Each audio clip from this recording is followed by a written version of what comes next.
یہ سب چیزیں اللہ تبارک و تعالی کا احسان، اللہ تبارک و تعالی کا کرم۔ رب تبارک و تعالی جس بندے پر اپنی رحمت والی نگاہ ڈال دیتا ہے، رب تبارک و تعالی اپنے جس بندے پر اپنی خاص نظر کرم فرما دیتا ہے تو اسے مٹی میں سے اٹھا کر شہباز قلندر بنا دیتا ہے۔ انسان اگر کامیابی کی سیڑھی چڑھنے کو آ جائے اور محکم پکا ارادہ کر لے کہ مجھے کسی بھی حال میں اپنے آپ کو کامیاب انسان بنانا ہے، مجھے کامیاب بن کر لوگوں کو دکھانا ہے کہ میں بھی ایک کامیاب انسان ہوں، ناکارہ نہیں ہوں، تو اگر انسان محنت کرے، مشقت کرے تو وہ انسان کامیاب بن جاتا ہے اور وہ کامیابی کی سیڑھیوں تک پہنچ جاتا ہے۔ ایسے ہی دنیا میں بے شمارات اللہ کے برگزیدہ بندے گزرے ہیں جو خاک سے اٹھے اور اللہ کی لو میں ایسے مگن ہو گئے، اللہ کے طرب میں، اللہ کے ذکر میں، اللہ کی یاد میں، اللہ کی محبت میں اس قدر لبریز ہو گئے کہ دنیا انہیں رہتی قیامت تک لوگ انہیں یاد کریں۔ 3 شخص ہندوستان کے ایک کونے سے نکلے اور کسی شہر کی طرف، یہ شہر ہے، یہ ملک ہندوستان بڑا عظیم ملک ہے۔ اس دور میں 3 شخص نے سنا کہ کسی شہر کی فلاں پہاڑی کے اندر سونا نکل رہا ہے، سونے کی خزان ہے، سونے کی کھان ہے۔ 3 شخص اس ارادے سے روانہ ہوئے، سفر شروع کیا۔ اب جنگل ویران کو پار کرتے ہوئے اپنی منزل کی طرف بڑھ رہے ہیں، کس لیے؟ سونا حاصل کرنے۔ سنا ہے کسی پہاڑ کے اندر خزان، سونے کی کھان ظاہر ہوئی ہے اور لوگ وہاں پر کوئی پہنچا کوئی نہیں پہنچا۔ 3 نوجوان چلے، ارادہ کیا کہ اب ہمیں سونا تلاش کرنا ہے، اب اس منزل کو پانا ہے۔ اس ارادے سے 3 نوجوان روانہ ہو جاتے ہیں، اپنے سفر کو شروع رکھتے ہیں، روا دوا رکھتے ہیں۔ جب جنگلوں کو پار کیا، ویران چٹیلی زمینوں پر پہنچے، دیکھا کہ ایک جھوپڑا لگا ہوا ہے اور ایک جھوپڑے میں کوئی بزرگ ہیں، کوئی آدمی ہے، کوئی اللہ والا ہے، کوئی مظلوم اللہ کو یاد کر رہا ہے، اللہ کی یاد میں مشغول ہے، اللہ کے ذکر میں لگا ہوا ہے۔ تو ان نوجوانوں نے سوچا ہم سونا تلاش کرنے کے لیے تو جا ہی رہے ہیں، کیوں نہ پہلے ان بزرگ کی بارگاہ میں دعا سلام لی جائے، پھر سے اس کے بعد ہم اپنے سفر کو شروع کریں۔ اس ارادے سے 3 نوجوان اس بزرگ کی بارگاہ میں چلے جاتے ہیں، سلام عرض کرتے ہیں اور اپنا قصہ سناتے ہیں کہ ہم فلاں شہر سے نکلے ہیں اور سونے کی تلاش میں، سونے کی کھان کی تلاش میں نکلے ہیں۔ کہا ٹھیک ہے، جس نے جو محنت کرنی ہے اسے وہ پھل ملنا ہے۔ اس بزرگ نے فرمایا کہ چلو کچھ تمہیں دنیا کی باتیں بتاؤں، کچھ دین کی باتیں بتاؤں اور کچھ آخرت کے بارے میں تمہیں نصیحت کروں۔ نوجوان ادبانہ والہانہ انداز میں اس بزرگ کی بارگاہ میں بیٹھے ہوئے ہیں، وہ بزرگ نصیحت کر رہے ہیں کہ دین اسلام بہترین دین ہے، اسلام حقیقی دین ہے. یہ دنیا فانی ہے. تم جس دنیا کے پیچھے جا رہے ہو نا، یہ ایک نہ ایک دن فنا ہو جائے گی. تمہارے ہاتھ میں کچھ آنے والا نہیں ہے. ہاتھ ملتے رہ جاؤ گے، تمہارے ہاتھ میں کچھ بھی نہ رہے گا. یہ فانی دنیا ہے. بزرگ نے فرمایا یہ دنیا کی حقیقت ہے. آؤ آخرت کی حقیقت کی طرف میں لے چلوں. آخرت کیا ہے کہ جب تم اس دنیا سے چلے جاؤ گے اس کے بعد بقا ہے. وہی تمہاری حقیقی زندگی ہے. تم اگر دنیا میں کوئی کام نہ کیا تو تم کسی کام کے نہ رہے، اور اگر تم نے دنیا میں رہ کر آخرت کی تیاری کر لی تو وہ تمہارے لیے امن ہی امن ہے. اب آؤ میں تمہیں دین بتاؤں کہ دین اسلام کیا دین ہے.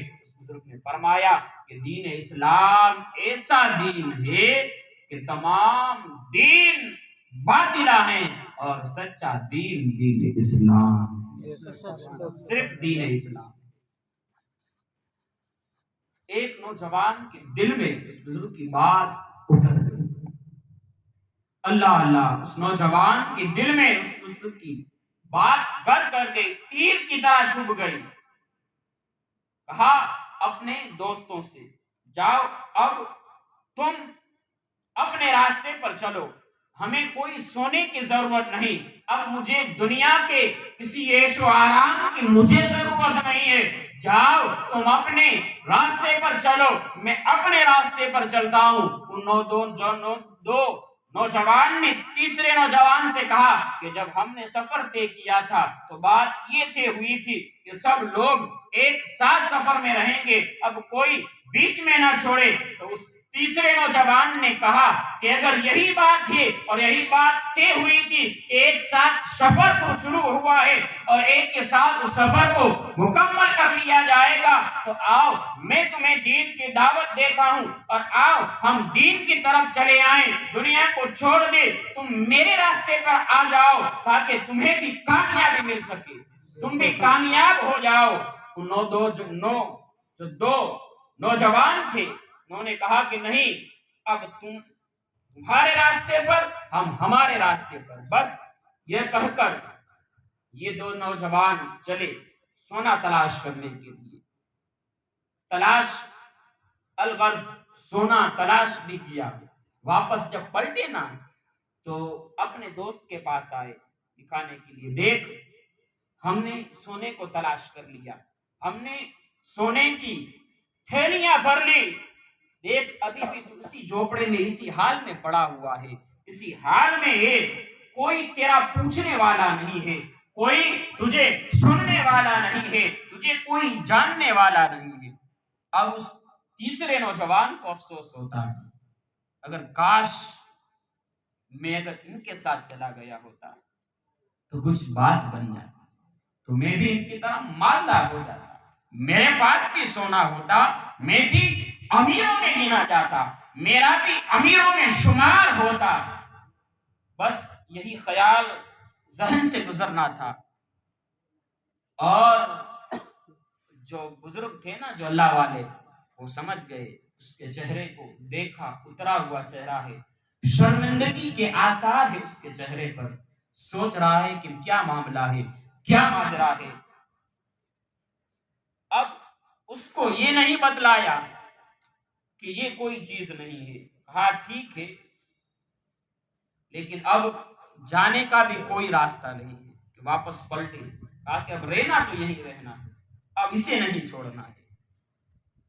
پھر جو بزرگ تھے نا، انہیں حاجت ہوئی، حاجت کے لیے جنگل کی طرف اپنی حاجت کو مکمل کرنے کے لیے نکلے. جب حاجت سے فارغ ہوئے استنجا سے، تو اپنے جو نوجوان تھا نا اسے کہا کہ مجھے ایک مٹی کا ڈھیلا دو، استنجا کے لیے مٹی کا ڈھیلا اٹھا کر دو مجھے. اب وہ نوجوان جس مٹی کے ڈھیلے کو ہاتھ لگاتا وہ سونا بن جاتا، جس مٹی کے ڈھیلے کو وہ ہاتھ لگاتا سونا بن جاتا. اس کو پھینک دیا. دیکھو جس سونے کی تلاش میں تھا، جس سونے کو پانے کے لیے مشقتیں کر کے اس دو لوگوں کو، دو نوجوانوں کو سونا تو ملا، اب اسے نہ محنت کرنی پڑی نہ مشقتیں کرنی پڑی. اب اپنے اس بزرگ کے راستے پر چل پڑا. اب جو بھی ہوگا بس اسی راستے پر ہوگا. بزرگ نے فرمایا کافی دیر ہو گئی، مجھے ڈھیلا تو ڈھیلا استنجا کے لیے، جس مٹی کے ڈھیلے کو وہ ہاتھ میں لیتا وہ سونا بن جاتا، کافی سارے ڈھیلے جیسے ہی ہاتھ میں آتے وہ ڈھیلا سونا بن جاتا، اس کو پھینک دیتا، دوسرا مٹی کا ڈھیلا اٹھاتا، اس طرح سے کئی مٹی کے ڈھیر کو اٹھاتا رہا، کیا دیکھتا ہے کہ قریب اس کے پاس کافی سارا سونا موجود ہو گیا۔ فرمایا اس بزرگ سے کہنے لگا حضور جس مٹی کے ڈھیلے کو چھوتا ہوں سونا بن جاتا ہے، آپ کہہ رہے ہیں کہ جلدی سے استنجا کے لیے مجھے کوئی ڈھیلا دے دے، لیکن محترم میرے جناب جس ڈھیلے کو ہاتھ لگاتا ہوں، جس ڈھیلے کو میں چھوتا ہوں وہ سونا بن جاتا ہے۔ فرمایا کوئی پتھر ہی لیا استنجا کے لیے، جب کسی پتھر کو اٹھایا اور ہاتھ میں لیا وہ پتھر بھی سونا بن گیا۔ جب اللہ والوں کی صحبت میری آ جائے، جب اللہ والوں کا قرب حاصل کر لیا جائے، پھر جو چیز ہم مانگ لیں، جو چیز ہم طلب کر لیں، پھر اللہ خود بخود وہ اپنے پاس بھیج دیتا ہے۔ آپ جاننا چاہیں گے یہ بزرگ کون ہیں، یہ دو مہان ہستیاں کون ہیں اس ہندوستان کی سرزمین پر اپنی حکومت کو جمائے ہوئے اور اپنے اوپر ایک بڑا رعب اور دبدبا رکھتے ہیں۔ یہ نوجوان جس نے بھی جس مٹی کے ٹھیلے کو اٹھایا، جس کو بھی چھوا وہ سونا بن گیا، وہ کوئی اور ذات نہیں بلکہ دلی کے شہنشاہ، دلی کے بادشاہ حضور نظام الدین اولیاء کی ذات۔ حضور نظام الدین اولیاء کی یہ شان ہے، نوجوانی کے عالم میں آپ کی یہ کرامات ظاہر ہوئی کہ آپ جسے بھی چھو لیتے وہ سونا بن جاتا، اور جس بزرگ کی بارگاہ میں آپ نے اس کے بعد 20 سال تک اس بزرگ کی بارگاہ میں قیام کیا، وہ اور کوئی نہیں ہندوستان کے شہنشاہ حضرت خواجہ معین الدین چشتی اجمیری سنجری، حضور غریب نواز کے مرید حضرت بابا فروغ الدین گنج شکر رحمت اللہ علیہ تعالیٰ کی ذات ہے، جس کی بارگاہ میں حضور نظام الدین نے 20 سال کا عرصہ گزارا اور ولایت کے درجے کو حاصل کیا۔ یہ بڑیوں کی شان ہے کہ جو ان کی صحبت سے وابستہ ہو جاتا ہے، ان سے لپٹ جاتا ہے، پھر دنیا ان کے قدموں میں آ جاتی ہے۔ کسی نے کیا ہی خوب فرمایا ہے، نگاہ ولی میں وہ تاثیر دیکھی بدلتی ہزاروں کی تقدیر۔ یہ ذات حضرت نظام الدین اولیاء کی ہے کہ جو اپنے جوانی کی عالم میں آپ کی کرامتوں کی کرامت تو آج سے بچپنوئی سے شروع ہو گئی تھی، اور یہ حضرت بابا فرید الدین گنج شکر علیہ رحمت و رضوان یہ حضور غریب نواز کے چہیتے خلیفہ ہیں۔ دیکھو یکے بعد دیگر سب سے الگ الگ مقام پر اللہ تبارک و تعالیٰ نے کیسا ایک نظام قائم کیا کہ یکے بعد دیگر اپنے ہر ایک خلفاء کو، آج بھی یہ سلسلہ جاری ہے، چلے جائیں آپ دنیا کی کسی بھی خطے میں، جو سچا حضور غریب نواز کے نقش قدم پر چلنے والا ہوگا دنیا اس کے قدموں میں ہوگی۔ کیوں؟ حضور غریب نواز کے نقشے پر حضور بابا فرید الدین گنج شکر نے اپنایا اور اس طریقے کو لے لیا، تو آج نظام الدین اولیاء نے ان سے فیض لیا اور نظام الدین نے لوگوں کو دین سکھلایا، اور وہ دین آج ہمارے درمیان ہے۔ یہ دین ہے، یہ دین اسلام ہے۔ حضور نظام الدین اولیاء علیہ رحمت و رضوان ایسی ذات کے بعد برکت ایسی ذات ہے کہ ان کے آستانے پر کوئی بھی اگر منگتا جائے، کسی بھی خستہ حال سے جو بھی مانگے، نظام الدین اولیاء انہیں کبھی رسوا نہیں کرتے۔ بس مانگنے کا سلیقہ ہونا چاہیے۔ پرامن مزار ہے دلی کی سرزمین پر، وہاں سکون ہی سکون ملتا ہے جانے والوں کو، بے سکون اور بے چین ہو کر دربار میں جاتا ہے، جب دربار سے باہر نکلتا ہے تو چہرہ کھلتا ہوا ہو جاتا ہے، تمنائیں لے کر جاتا ہے، تمنائیں پوری پا کر آتا ہے۔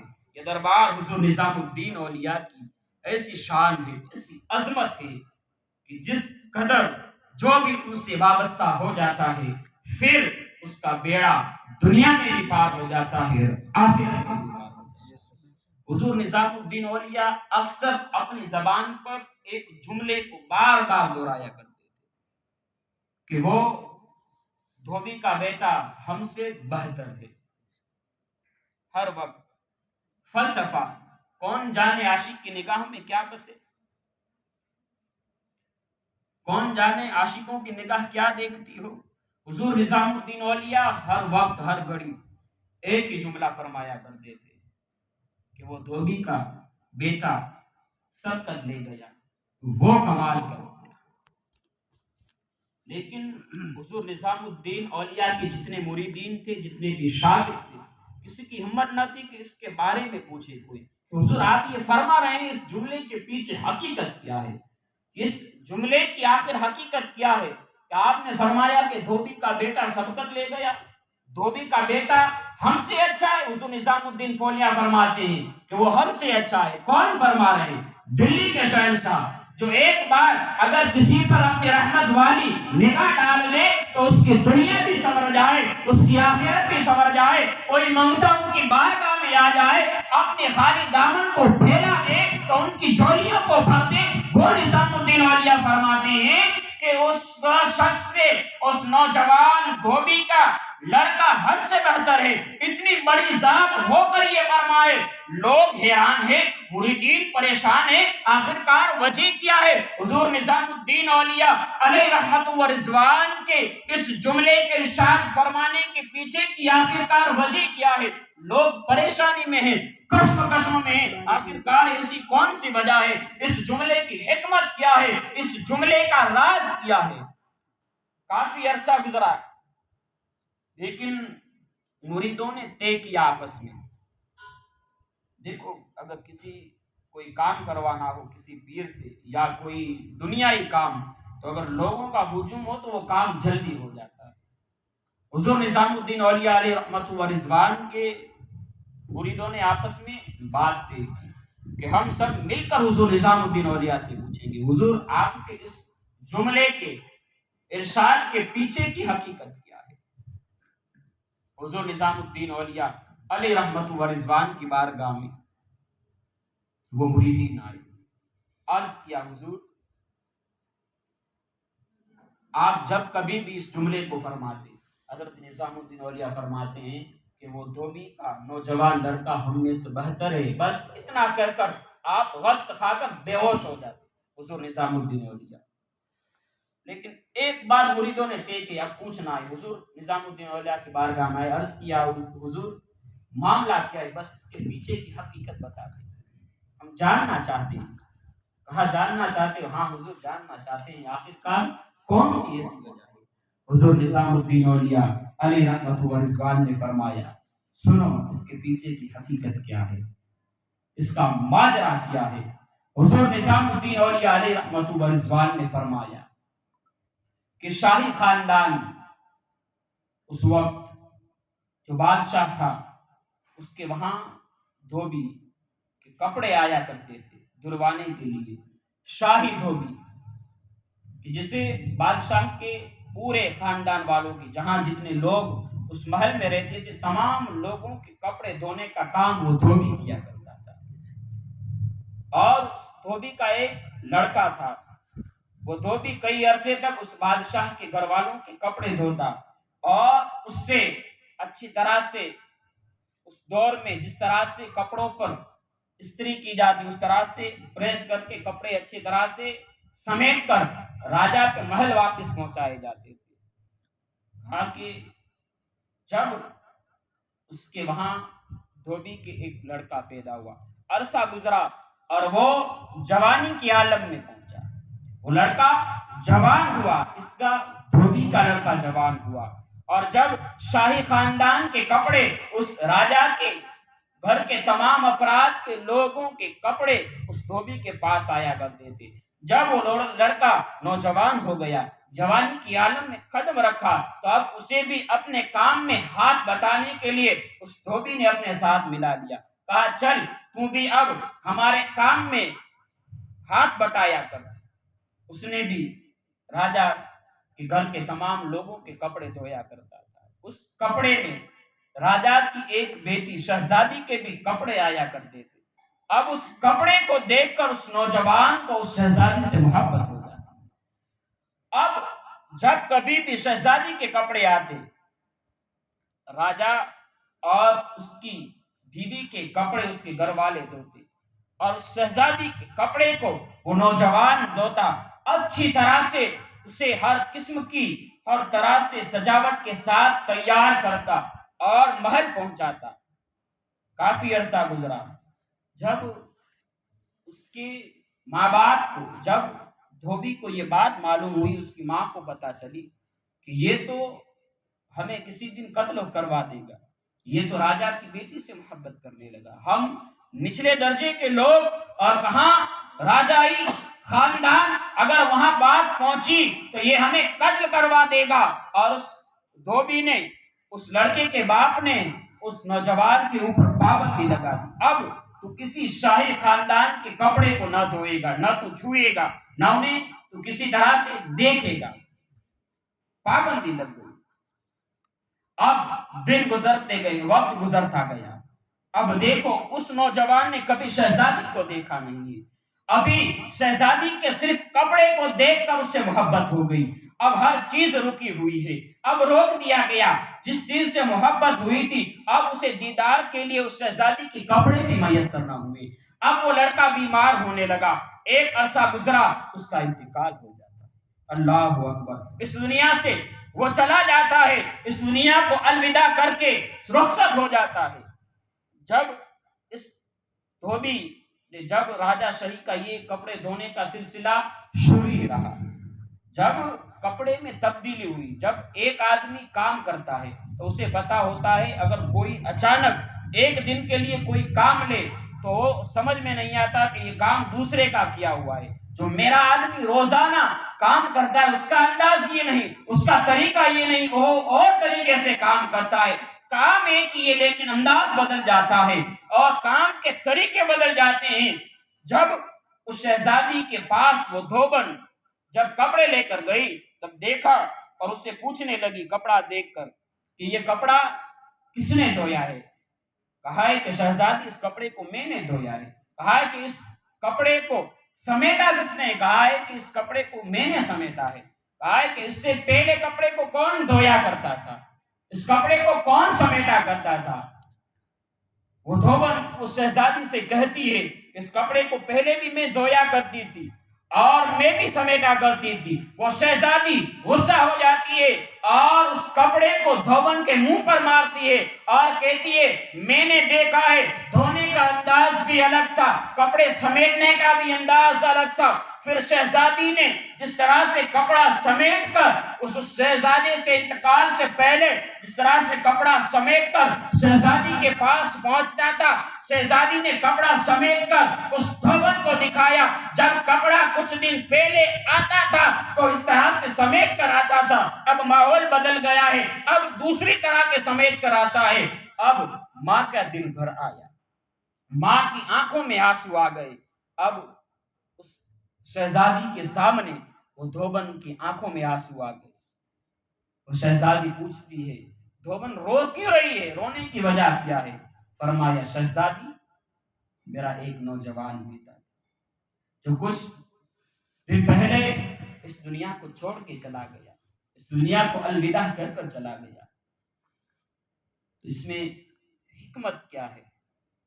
وہ کہنے لگی کہ آپ کے کپڑے کو دیکھ کر وہ آپ سے محبت کرنے لگا۔ اللہ اللہ، ابھی دیکھا نہیں ہے، اب اس کی محبت کی داستان کو سن کر کہا کہ وہ آپ کی محبت میں اس دنیا کو چھوڑ کر چلا گیا۔ جب ہم نے اس کے کپڑوں کے، آپ کے کپڑوں کو چھونے اور دھونے کے اوپر پابندی لگا گئی، اس کی طبیعت خراب ہونے لگی اور اس دنیا کو الوداع کہہ کر چلا گیا۔ جب اس کے دل دے کے عاشق کی داستان جب اس شہزادی نے سنی تو اس دیوبند سے کہنے لگی ذرا چلو تو صحیح، مجھے اس کے قبرستان لے کر چلو، میں اس کے قبر کو دیکھنا چاہتی ہوں، میں اس کی قبر کو جا کر زیارت کرنا چاہتی ہوں۔ اور غلاموں سے پھول کا ایک اچھا دستہ تیار کروایا، سواری کو تیار کروایا اور اس قبر کی زیارت کے لیے وہ شہزادی پہنچی۔ اب کبھی اس شہزادی نے اس دھوبی کے نوجوان لڑکے کو نہیں دیکھا، اس لڑکے نے کبھی شہزادی کو نہ دیکھا۔ یہ محبت ایسی ہو گئی تھی، نہ اس نے کبھی دیکھا نہ اس نے کبھی دیکھا۔ یہ ایسی محبت دونوں کے درمیان ہو گئی تھی کہ ایک رات جب تک وہ شہزادی زندہ رہی، ہر 12 مہینے کے بعد اس شہزادی کی قبر پر جاتی اور وہاں پر جا کر اس کی قبر کی زیارت کرتی۔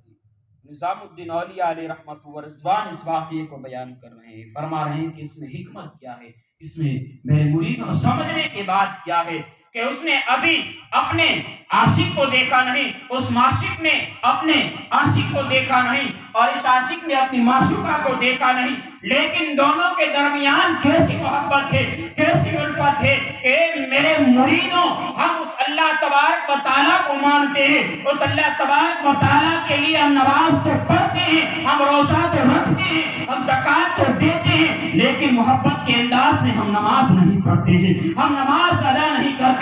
ہم نے نماز کو صرف ایک کام کی طرح انجام دے دیتے ہیں، لیکن محبت کی طرح نماز کو ادا نہیں کرتے۔ نظام الدین اولیاء اپنے مریدوں سے فرماتے ہیں ہم روزہ تو رکھتے ہیں لیکن محبت کے لیے اور محبت کی نگاہ سے ہم اس روزے کو ادا نہیں کرتے۔ نظام الدین اولیاء فرماتے ہیں جب اس معشوق نے اپنی معشوقہ کو دیکھا نہیں تو اتنا پیار ہے اور وہ دونوں کی ہر چیز سے واقف ہے، تو کیا وہ اللہ ہماری نمازوں کو نہیں دیکھتا ہوگا؟ کیا وہ اللہ ہمارے روزوں کو نہ دیکھتا ہوگا؟ کیا وہ اللہ ہمارے اعمال کو نہ دیکھتا ہوگا؟ اگر اللہ سے سچی محبت ہو جائے، اگر اللہ سے سچی الفت ہو جائے تو وہ ہماری نمازوں کو بھی دیکھتا ہے اور ہمارے انداز کو بھی دیکھ لیتا ہے۔ جو اللہ سے محبت کر جائے، جو اللہ سے قریب ہو جائے، پھر اسے کسی چیز کے دنیا کی اور دنیا کے مال و متاع کی ضرورت نہیں رہتی، پھر اسے صرف خدا کی خدائی دکھائی دیتی ہے، پھر اللہ کا کمال دکھائی دیتا ہے، پھر اللہ کا جمال دکھائی دیتا ہے۔ نظام الدین اولیاء نے فرمایا اے میرے مریدوں، اگر نماز پڑھو تو محبت کے ساتھ پڑھو تاکہ خدا بھی تمہیں اس محبت کی نگاہ سے دیکھنا چاہیے، اس نگاہ سے تمہیں دیکھے جس طرح سے اس معشوق نے اپنی معشوقہ کے لیے جان دے دی تھی۔ آج وہ جذبہ بھی ہونا چاہیے کہ ہم وہ مسلمان ہیں جو بن دے کے میرے مصطفیٰ کو مانتے ہیں، ہم بن دے کے اللہ تبارک و تعالیٰ کے وحدانیت کو جانتے ہیں، ہم بن دے کے اللہ تبارک و تعالیٰ کو ایک مانتے ہیں۔ بس یہی ایمان کے ساتھ ہماری اگر زندگی گزرے تو یہ دنیا کی ہر چیز ہمارے قدموں میں آتا ہے، یہ دنیا کا ہر ایک مال و متاع ہمارے قدموں میں پڑ جائے گا۔ حضور نظام الدین نے اس انداز سے اپنے مریدوں کو سمجھایا کہ نماز 2 طریقے سے پڑھی جاتی ہے، ایک قبولیت والی اور ایک جو حشر کے دن ہر ایک نمازیوں کو اس کے منہ پر مار دی جائے گی۔ اب بتاؤ میرے مریدوں، اب تم کون سی نماز پڑھنا چاہتے ہو؟ اب تم کون سے کام کرنا چاہتے ہو جو اللہ تمہیں ان کاموں کا اجر عطا فرمائے؟ کون سے ایسے اعمال کرنا چاہتے ہو جس کا اللہ تمہیں بدلہ عطا فرمائے؟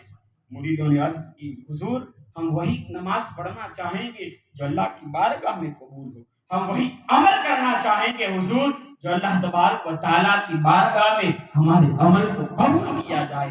حضور نظام الدین اولیاء علیہ رحمت و رضوان نے فرمایا تو پھر آج سے اور اسی وقت سے عہد کر لو کہ جو کام بھی کرو گے، جو عمل بھی کرو گے، دنیا دار کو دکھانے کے لیے کام نہ کرو گے، دنیا والوں کے لیے کوئی کام نہ کرو گے، کام جو بھی کرو گے اللہ کے لیے کرو گے، للہیت کے ساتھ کرو گے اور ہر کام میں خصوصیت کے ساتھ محبت کی نگاہ سے اس کام کو کرو گے۔ نظام الدین اولیاء علیہ رحمت و رضوان کی ایسی ذات ہے جو دامن خالی لے کر جائے اللہ اس کے دامن کو بھر دیتا یہ نظام الدین اولیاء علیہ رحمت و رضوان کی شان اور ان کی عقیدت ہے کہ آپ جس مجمع میں آپ گفتگو فرما دے وہ مجمع پورا اللہ کی طرف توجہ فرما دے، آپ جس بندے پر نگاہ ڈال دے اس کی بگڑی ہوئی قسمت کو چمکا دے، آپ خلخال ہستہ پر جس پر نگاہ ڈال دے اس کے حال کو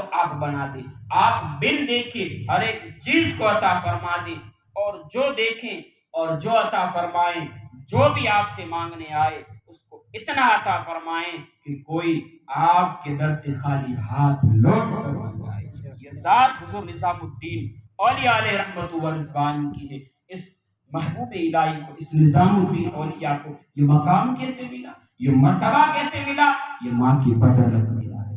نوجوانوں، میرے بھائیوں، میری بہنوں، ایک بات ہمیشہ یاد رکھنا، حضور نظام الدین اولیاء علیہ رحمت و رضوان کو محبوب الہی کہا جاتا ہے نا، محبوب الہی کہا جاتا ہے نا، نظام الدین اولیاء کو یہ ولایت کا درجہ ملا نا، یہ ماں کی دعاؤں کا نتیجہ تھا، یہ ماں کی محنت کا صلہ تھا۔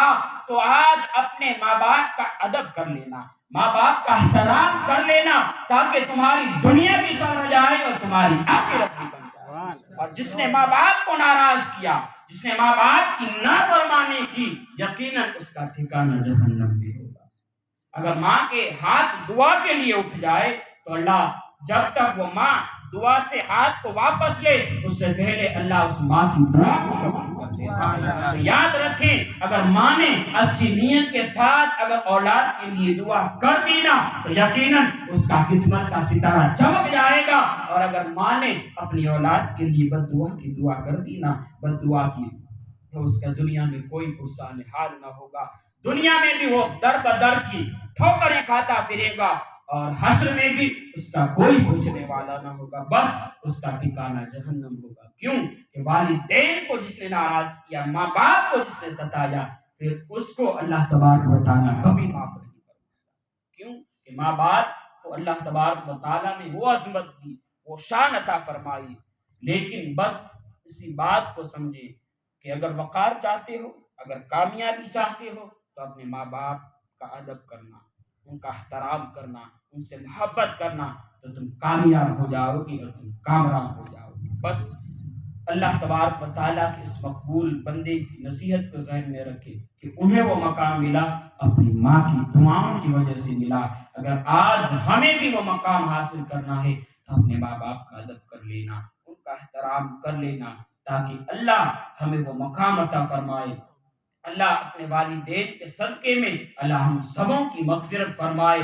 اللہ مصطفیٰ کریم صلی اللہ علیہ وسلم کے صدقے میں ہمارے والدین کو مصطفیٰ کریم صلی اللہ علیہ وسلم کی شفاعت نصیب عطا فرمائے۔ اللہ ہمارے والدین کو خیر اور برکتوں کا اللہ جامع نصیب عطا فرمائے۔ اللہ مصطفیٰ کریم صلی اللہ علیہ وسلم کے صدقے میں ہمارے والدین کو جنت الفردوس میں اعلیٰ سے اعلیٰ مقام عطا فرمائے۔